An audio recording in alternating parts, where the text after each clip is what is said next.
السلام عليكم ورحمة الله وبركاته. طلابنا حبايبنا طلاب الصف الثالث ثانوي، مش ناسينك يا بطل، ولكن عايز اقول لك حاجة مهمة. الوقت ده هو وقت انك تحل بايدك، الوقت ده وقت ان انت تشتغل وتحل وتدرب نفسك على اسئلة الامتحان. ومع ذلك نزل لك ان شاء الله على قناة اليوتيوب فيديو في شرح ال 12 يونت جرامر بالكامل، وفيديو في ازاي تتعامل مع امتحان اخر السنه، وعملناه كبروفه على النموذج الاسترشادي الاول.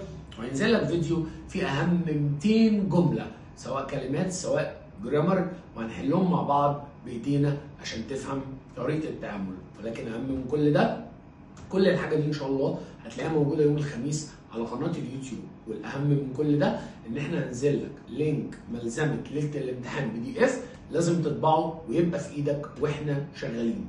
هينزل لك لينك لملزمه ليله الامتحان ولينك لنموذج الاجابه بتاعها.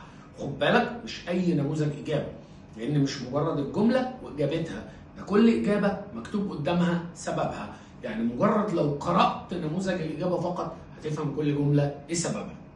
ملزمه الامتحان فيها ليله الامتحان فيها كلمات ال 12 يونت، فيها حروف الجر، فيها شرح الجرامر بالكامل، وطبعا تحتيهم كل الاسئله اللي جت عليهم في النماذج الاسترشاديه وفي كتاب المدرسه، وبعض الاسئله اللي جت في النماذج القديمه كمان. وهتلاقي تلخيص للقصه بالكامل في حوالي 55 سؤال، يعني مش محصله كل فصل 5 أو 4 اسئله.